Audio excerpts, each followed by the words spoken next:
Hi everyone, my name's PK and here is Vipul Nagpal, who is an IT professional, a business analyst living with his family and new puppy in Newcastle.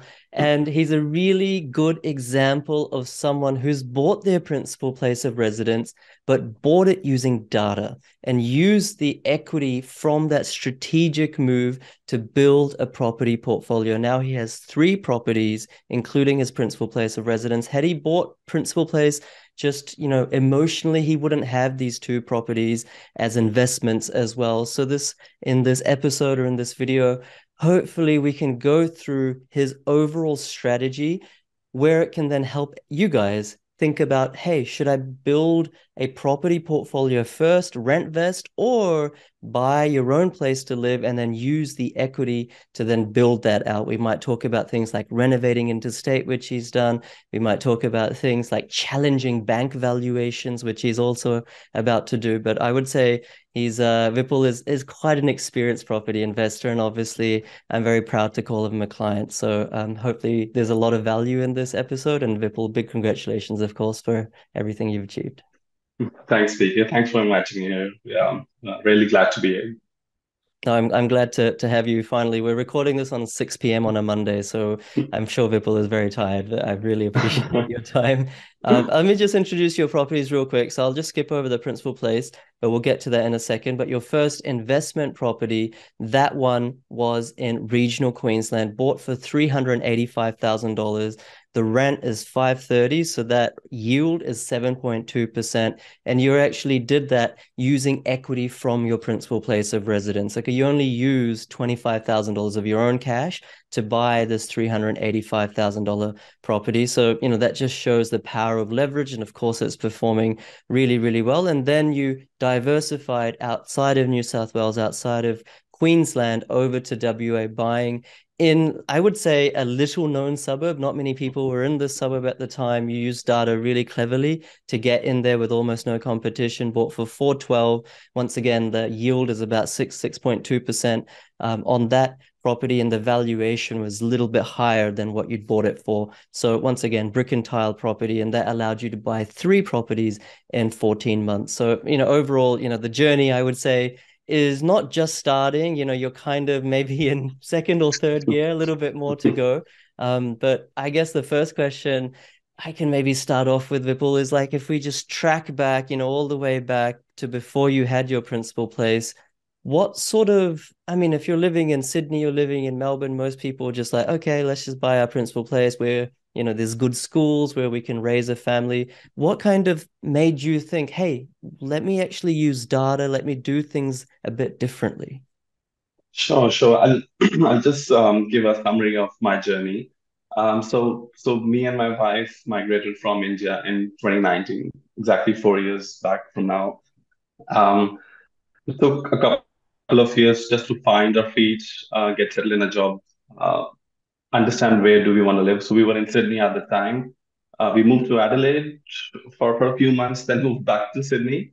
Um, just running up the jobs and being where we want to live for long term. So it was back in early 2021, so around 2 years back, that we thought, yeah, let's we have built up some deposit. So let's buy a property to live in. And me and my wife didn't have any idea of investing. We had no properties, obviously, and we just wanted a place to live ourselves. So didn't have any intentions to invest anything anywhere. So I would say the journey started from what we thought we wanted to do to really what we actually wanted to do. Back then, as I said, we were just looking to buy a principal place of residence. Like it's a very average kind of journey that I would say many people think about that. Uh, we wanted to buy a new place in Sydney, and because Sydney was supposedly the best place to live, jobs everywhere, that's a no-brainer. Why would anyone want to invest anywhere outside of Sydney and Melbourne? That's where the jobs are. And why not buy something brand new so that we could avail all the government subsidies? So everything that everyone thinks, and it was natural for us to think that too, because we had no guidance, didn't know what to do. when we didn't know really where we wanted to buy that place. We were renting in Lower North Shore in Lane Cove at the time, and it was really nice place to live. That place wasn't affordable for us in our budget, so we just literally started going on inspections everywhere in Sydney without having an idea where do we want to buy. I think from areas like Ryde to Western suburbs to Upper North Shore, Hornsby, anywhere where the inspections would come. And at the time, using a very trusted and free resource Google search, I found an so-called investment advisory agency that claimed that they would help me find good investment properties or good that we thought that we could use that to buy a place of our own place of residence, and so that it's a good buy. And what we were clear is we didn't want to stay 50, 60 kilometers away from the CBD. That's where our jobs were. That that's pretty much what we were clear about. That we don't want to stay where all the people are moving and it's too far away from us. Right. And we wanted to be near the lifestyle suburbs ourselves. And so we started contacting that investment agency, and they said that they won't charge anything from us. I thought, oh, that's a good thing. And they had great Google reviews. That what's your fault there? And they were not pushy. They showed us a few places. They showed us a high-rise apartment complex, which were brand new apartments near Ryde, and a couple of townhouses near Liverpool. And they had projects everywhere in Melbourne, but everything was either off the plan or brand new. And I remember going at an inspection Saturday morning, and the apartments were really nice, all fancy, everything, and they were just falling in our budget. We were seriously considering those. But I just asked the guy a simple question that there are so many like high-rise towers. I think there were already 7 to 8 high-rise towers built, and another 7 to 8 being built. They were already um, under construction. Why would my apartment be any better in a few years? Because just a simple supply versus demand theory that why would anyone want to buy my property over another one when there is so much variety and availability of like literally same apartments. Yeah. There wasn't any difference. And even for renting, if we were to move anywhere else, why would the rents increase? The guy couldn't answer. And they said that maybe it's not a great investment just to pay yourself. And at that moment, and that was a realization moment that there's a clear conflict of interest. They're not charging me, but they are clearly getting kickbacks from the developer or builder. So I don't think I want to go ahead with them. And then again, not knowing any, what's next to do. I I think I read an article on realestate.com of something called buyer's agent. I didn't even know what a buyer's agent was back then. And the irony was that's how I found your videos on YouTube because I was looking for buyer's agents.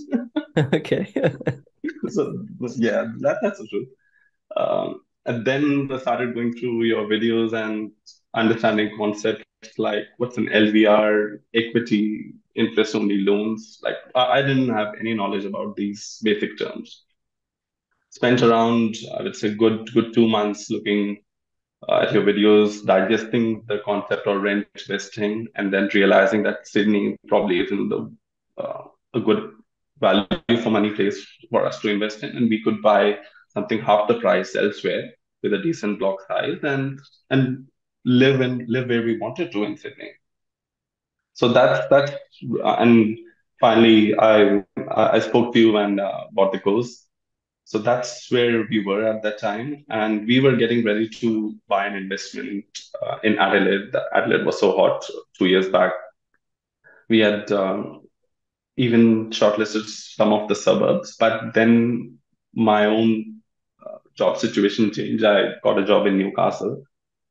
And because we were anyway contemplating that we wanted to buy a principal place of residence. And I had heard that Newcastle is not a bad place to invest. It's a decent market, and we just discussed amongst ourselves that why not, you know, get that goal of living in our own place and still being a good investment, and we'll look at the investment properties later on. So in our mind, it wasn't a right or wrong that buying an investment first or principal place of residence first, as long as the house was in a good investable location. Because if we were to move back to Sydney for our jobs, it should be rented easily at a good price and the values should increase. And we also avail the government subsidies, which wasn't the priority criteria for sure. So Right. that's how we started. Right, right. So I suppose, had you continued living in Sydney, you would have probably rent vested. You would have bought in one of those suburbs you Definitely. shortlisted in Adelaide, but because you happenstantially got this job in Newcastle, you thought, look, I can afford it in Newcastle, so why rent vest when I can actually afford Yeah, to buy a principal place of residence? That's the logic, right? exactly. Yeah, because at the time, the deposit amount that we were paying was pretty much the same for, let's say, a 450 investment property versus a 650 to 700K property. But yes, we might have sacrificed um, some of the capital growth, but I mean, there's no right or wrong, as I said, for anyone, whatever your personal strategy is, whatever your personal preferences are. So we settled in a place, renovated it, and then went about the goals for investment in future. Right. So I'm keen to hear because I think this will be really useful for everyone. So, in Newcastle, you bought your principal place of residence. Of course, there's some emotional things that everyone looks for when buying to live because you want to live there. Your Yeah, husband, wife, spouse, partner, yourself, you have some particular things you like or don't like about a suburb or about a property. But then you also use data. Of course, you had bought the course, you used a lot of data to maximize and strategically buy in that suburb, in that house, so that it would grow in value. Could you just maybe shed some light on, I don't know, like, did you make any sacrifices in terms of your own personal preferences to follow the data, or what data did you sacrifice in favor of your own preferences? Because the way that I see it is like two circles. One is where you should invest, one is where you want to yeah. live, and you should buy a PPOR where the two circles, collide. Just Yeah. is that how it worked for you, or is it completely different? So when I started looking for new suburbs in Newcastle, I think there were so many of them. Newcastle was a really hot investment location back then, and the market was super tough to buy something. And when I researched the data, it came out that there were a lot of suburbs with great data. So I had my options open. The only thing, there were easily 15, 20 suburbs. There were, in fact, too much, too Okay. strong. So I narrowed it down thinking that, yeah, let's be close to the jobs. We stay in a convenient location because, in a way, that's why we moved from Sydney to Newcastle and not live 30 kilometers away from the city where our jobs would be. And the suburb is safe. There were some so-called low socioeconomic or rough suburbs in Newcastle, which were great investment. So I think that was the only difference we made personally, that let's not stay there. And I spoke to a few colleagues of mine who were already staying there that, yeah, these are the suburbs that I'm looking at. What do you think about these, at least from a livability point of view? And yeah, this was one of the suburbs that we were targeting anyway. And but there wasn't a huge amount of difference in terms of the livability and the status of the suburbs like it is in Sydney. Like you can go from northern beaches to, I don't want to name the suburbs, but life changes drastically in Sydney. Yeah, it Like does. sometimes it feels like a great posh suburb, and sometimes it doesn't. There isn't so much of discrimination here in Newcastle. It's pretty much the same all around. Yeah, that's one of the beauties of Newcastle. I guess it doesn't take an hour and a half to go into work, regardless of which suburb you're in in Newcastle. Yeah. Um, 15, 20 minutes. That's it. yeah. So you bought that principal place and you renovated it and you bought I assume as well you bought with the intent of if you ever moved out, it would make a good investment property. Like that's, I Yes. think for anyone who's watching, that's a good thing to keep in mind. You'll probably not stay in your house forever. I think the stats show that people move on average every 7 years. So if you are buying to live, at least buy in such a way that the yield would be relatively okay, that Yeah. the house stacks up, the suburb stacks up from a growth perspective in terms of the data. If you ever were to move out and make it an investment property, that's really important. And then you know, in earnest, you waited for the equity to rise, which it did very quickly, of course, in Newcastle, and then you bought your first investment property. Take us through that process because you took equity from your Newcastle property and used it to buy your first investment property. Probably most people that are watching this video right now have a principal place of residence, and they're probably sitting on, if they're in Melbourne or Sydney, I don't know, like $500,000, $1 million, at least $200,000 of equity if they've bought 1, 2, 3 years back. How should people, or how did you, and maybe how should people think about equity? I mean, you could have just stopped there, right? Lived a comfortable life, saved money. Why did you decide to take equity from your principal place and start investing? Yeah, so that was the initial goal anyway, VK, isn't it? When I bought the course, so the Yeah. thinking had transformed into building a portfolio that would eventually generate passive income. So this property, even though it was a PPOR, was purely bought from a perspective that it is an investment property. Look at it that way. We might move back to Sydney in year or 2 years of time, or we don't know. So we are still living here. We don't know how long we live here. Let's see. But it was never an emotional decision. Yes, we came here to inspect the property that, yeah, the surroundings are fine, everything's okay, but nothing more than that.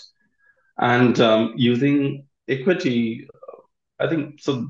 The, the reason was they had to build a portfolio. So it took some time, took few months to renovate the property. We could have afforded a higher price property in Newcastle in I would say a better suburb where the prices were slightly higher, more premium, but we didn't because we wanted to save some of our deposit for the next investment as well. So like some trade-offs there, but if it's a great suburb, we are really happy to live here as well. Uh, and I don't think that there's any harm in using the equity as long as you can afford it. So buy such a property that would pay for itself, and you wouldn't really need to take an stress about it, isn't it? It's all about leveraging. That's what I've learned from the course. And that's Mm. how the mindset has changed. I mean, it's all a game of mindset. If you're okay to leverage, and there's no harm in doing that because that's pretty much the only way how we can expand a portfolio. Sure, sure.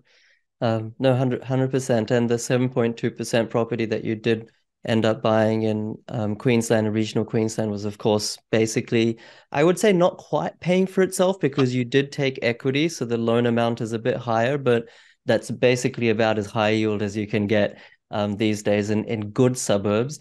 What was the process like of buying from Newcastle, up in central or northern Queensland? You didn't, I assume you didn't catch a flight, you had property managers do everything. Was that like a straightforward process, or maybe what are some tips that you could give people who are also looking in, regional Queensland, maybe live in Sydney, may live in Melbourne? From your experience, is there anything that you learnt during the process that can help others? Um, I think it's the same thing no matter where you invest. In regional Queensland, in WA, Victoria, anywhere, the processes and the steps are same. You build a team around yourself that you can trust, know the area and study the area so well that you can confidently speak with the agent. Because the agents are there in the industry for long enough, and they would easily gauge that who's a novice, who's an experienced investor, and how to tackle with them a game of like terms and some conditions and price, and using that to your own advantage. So it doesn't matter if it's in Queensland or elsewhere. If you can study the market well there, study the data points, build a good team around there, that's it. I mean, just do it. And there's no rocket science to it. You Yeah. just need to know what you need to do and do it. And yeah, that Yeah. I think that would be so. So it's the mindset that I keep coming back to, but that has changed tremendously. Like I cannot look at properties the same way that I used to when I was looking at houses in Sydney and apartments in Sydney. It has changed completely. Yeah. No, it is really mindset. Mindset is everything because like you said at the very start, you can go into a really brand new house in the western suburbs or a new Yeah, townhouse or apartment. And, some cultural backgrounds, we love new houses, there's like yeah, some exactly. affiliation or some affinity to it. And just like that bright, shiny object syndrome. And it just needs a few phrases from the right marketing person to It like does. hit the nail in the head on the I coffin, can, so to yeah, speak. I can so much agree with that, especially with the Indian culture. Like new is the thing. I mean, buying anything secondhand is being looked down upon. It's like it's not good because Yeah. it's old now, but it is that's how the thinking got changed. And eventually, when I started living in this property and did some rentals, that these traders and contractors actually told me that you have great bones. I mean, you have nothing to worry about. It'll last for long. And the new apartments and the bills that are from what I know, because I haven't built any, that they're not so strongly built. Yes, it looks shiny from outside, but that's about it. Yeah, yeah, no, absolutely. And so then you use that same principle to renovate the next investment property that you bought in WA. You bought at a time when Perth was already very hot, but you managed to get into a suburb where there was less competition. You used the data with dexterity and a bit of cleverness, I would say. Just take us through your experience of renovating, because you mentioned to me before we hit record that using the property manager was fine and great and easy to buy the property. But then when it came to actually renovation, the property manager, they weren't able to get you the result that you wanted. So how did you, sitting there in Newcastle, do I don't know how much the renos cost, but let's say 10, $20,000 reno in, 7,000 miles away. Yeah. So with the renos that we did here in Newcastle, so I mean, I learned the hard way because that was the first time ever in Australia that I was dealing with tradies, and it was not easy for sure. So it's definitely, and then the experience. So I literally spent the same amount of money in 6 months here, which we spent there in 3 weeks amount of time in Perth. So the reno was pretty much the same. It's just how you dealt with them. So here I wasn't aware that how do you deal with that? Who's a qualified person, who's not? How to negotiate? What's a good market price for, let's say, a paint job? So these things I want aware of. Using, I mean, the property manager great for sure. But Perth's market is so hot that the availability of these people is so hard to get. And in the property that we bought in, the existing tenants that were living there, it was already an investment property, and it was in a pretty okay condition. They were, I mean, not living with great cleanliness, and they had a lot of stuff when we did a video inspection. I remember, Mhm. so it wasn't really possible to get quotes before settlement, which was a bit of a downside because that would increase vacancy. But once the settlement was done, and they anyway vacated the property, so they wasn't looking. I mean, it was just getting it done as soon as possible. Doing a couple of quotes. I was all in. I was speaking to tradies, painters, plumbers, whoever. I had a list of renos that wanted to do. So we just did it. Tried to manage. So even though I contracted some of the contractors myself, I then asked the property manager to liaise with them and coordinate the timing, etc., keys, etc., because I wasn't there. But the property manager did all of them, even though few of the people I found them. And the renos turned out to be great.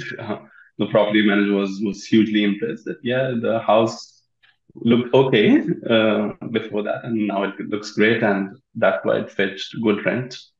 Yeah, fantastic. That website, High Pages, is just like a godsend to It find, is. readily available, reasonably priced tradespeople. And then what you said there before, I think is the golden key, really. You just find these tradespeople, make sure they're legit, you negotiate the price. But then the project management, the scheduling, does the painter come after the plumber, or when does the carpenter Yeah, fit in, or whoever else is involved? All of that sort of Tetris pieces, that jigsaw puzzle is yeah, managed by the property manager. Honestly, I think that's the harder bit than finding the yeah, tradesperson in the first place. exactly. Yeah, yeah, because once they start doing that, oh, that they might be affected with another person doing another job in the property, but that's not really my headache. Yeah, The that's property not. manager will do it, and yeah, it was done. There were small hiccups here every now and then, but it's natural anyway.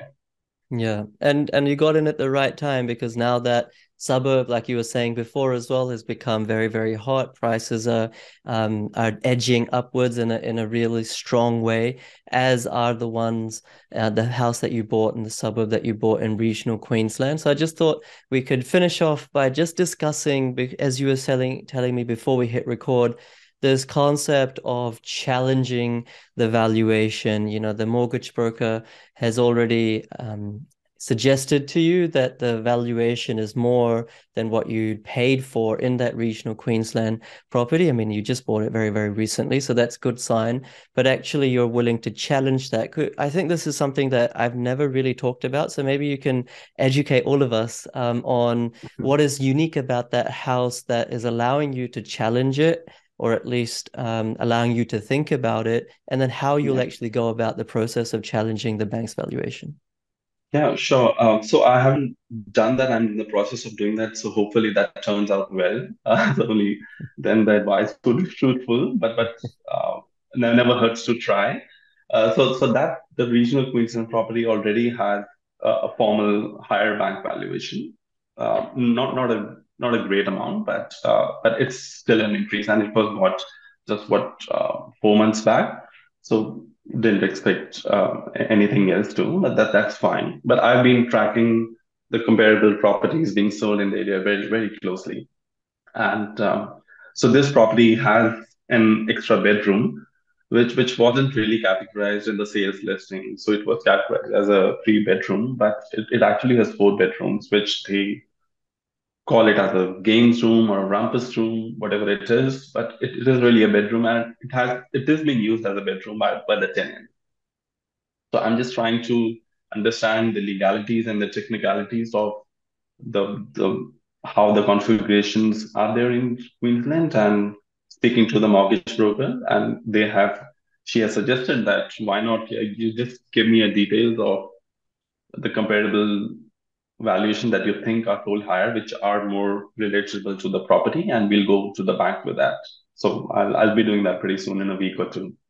Yeah, that's great. I really find that this is so cool about the real estate market. I don't know if this is the case in other parts of the world, but in Australia, it's like an inefficient market. I think only about, maybe not even 30% of people who are transacting property, whether they're on the buy side or sell side, truly know like advanced property economics, even simple things like how to value a property, what its true That's valuation is. And like that that is where you can quote unquote exploit in the market, right? that was actually one of the things, speaker, that I wanted to speak about. And yes, the power to value the property is has been immensely helpful since buying the course, and like nothing to tell the course or anything, but that is one of the key takeaways that I've gotten from the course, that if the property is valued, let's say 500K, why should I pay 500K? We have to question that and see the true market value of that. And if it's just 500K, so be it. We will pay for it happily. But if it's 450K, then no, I wouldn't pay an extra 50K just for the sake of it. Even if it's a great suburb, great data, no, because then it defeats the purpose of the short-term capital growth that we all aim for, and then leveraging the equity and building it so forth. So that valuation is a great tool for me. Yeah, you just ignore completely the listing price, what the agent is saying. You just Yeah, focus on what should be the price, agnostic of anything else that's going on around you, all the noise. yeah. Um, In the Queensland property, the one that we got, it was listed for 25K or more. Then we eventually got it for. So it's it's a good example that it's not really the Yeah. price that you should just go with. Yeah, no, 100%. And the same goes for buying under market value property. Sometimes people ask, well, how can it be under market value? Isn't the market value what you pay for it? Well, once again, Yeah, unlike the stock market where the seller is only really concerned with the price that they're selling the stock or the share at, in real estate, when you sell a property, the vendors are often interested in the terms and conditions. When is the settlement? Is there going to be a lease back to me? What's the deposit amount? How professional, how easy is this person to work with? And, the agent may not even know what the true value of the property is. Let's say, they've always seen it as a 3 bedroom and kind of ignored the fact that the rumpus could technically be a fourth bedroom. Like that's 50,000, maybe 60,000, yeah, $70,000 value that the seller has just completely ignored. So I don't like to, like, we're not vampires. We're not there to exploit others, yeah. but I mean, the reality is that less than 20% of people who know what they're doing. So there's arbitrage to be had. Yes, yes, surely. And the point you touched about terms, I think two of the three properties have been bought just playing. I would not say playing, but using those terms to my advantage and not just the price. Right, right. No, you've done really well. And maybe just to finish off, Vipul, I suppose the question that I always like to ask as well is, I mean, agnostic to the course, this video is not so much about like selling the course or whatever, but from your experience now of, you're only 4 years into your spell in Australia. Hopefully it's a very long innings, but you're very new still, and you've already bought your principal place, you've renovated it in a city that you didn't even come into. You've now invested in two other states where you didn't fly to see the properties. It's taken a lot of mindset shift. I don't know how supportive. I'm sure that your spouse and your partner was, they were very supportive, but I'm sure that would have been a Yeah. journey as well of education. What's kind of like your biggest advice to perhaps people in your shoes 4 years ago? Let's say they're new into the country. Of course, they're ambitious. They want to make a Yeah. claim that for themselves. They want to settle down, but they might fall into those traps that you did. What's like, maybe it's a mindset thing. What's your biggest advice to someone who wants to get ahead but is new to Australia? Just know, like, research about the things that you want to buy. Like we spend good enough times looking at buying an iPhone, how are the specs, what car I'm buying, and those, if in comparison, are substantially cheaper purchases than buying real estate. So if you're spending so much time on materialistic things like those, we can surely spend good enough time to understand what are the dynamics and mechanics of the property market, understand it as soon as possible, sorry, as much as possible, and then get into it. Not because everyone is buying right now, I have to buy, even though I don't know what to buy, where to buy. And once you start doing that, I would say just don't get stuck in analysis mode. It's easier said than done, but we have to get past that and get into the action. Like even after doing a course is one thing and executing is another, and that's where all the fun happens. So there are a lot of learnings, and yeah, yeah, great mentorship, but get into the action as soon as possible. And if you can afford it right now, there are always good suburbs to buy in. And just because your friend or relative is buying right now, that should not be the reason for you to buy right now. If you can afford it, if your family situations and financials can support it, go for it. And another thing I would say, like that I've recently seen a lot of the Facebook forums, even in our community, even in the Facebook group that you run, that just look beyond the suburb name. I would say a lot of people just want to know the suburb name, but there's so much more to property investing than just the suburb name. There's how to negotiate, how to use terms to your advantage, how to value the property, how to do a renovation. There are so many things like, so it's just not the suburb name, what to buy, where to buy, how to buy, and why are you buying in the first place? So all these things, I would say. Yeah, very eloquently said. Yeah, that's a really good synopsis and summation. And if I can just add, or maybe just add on to the end of that is, don't follow the herd, because most of the herd is going to get stuck in that rhythm of 9 to 5, or these days 9 to 9 job, and they're just going to pay off their mortgage over the 30, 40 year period and live an hour and a half on public transport to the CBD. Just because people who have come before you have followed a certain path, that doesn't make that Yeah, path the only path, and it doesn't make that path yeah, the best path. What most people do is something that's normal, but if you want to actually get ahead, you have to be a little bit, I would say, abnormal, or atypical is probably a better way of saying it. yes, So challenge yourself, challenge everyone, challenge me, challenge anyone who you're giving money to. But I think most of all, challenge your mindset, which is exactly what you've done, Vipul, because that's the hardest thing. It's very hard to look internally and challenge ourselves, because we get a bit of an ego hurt. But I think exactly. that's really what's required. Truly said. Yeah, totally agree with that, PK. No, but once again, Vipul, congratulations on all of your three properties. All of them are growing really well, high yield, and yeah, you've really stepped outside your comfort zone. So, yeah, I'm just very humbled that I can play a very small part in your journey. And of course, thank you again for your time. Thank you, PK. The privilege is mine. Thanks a lot.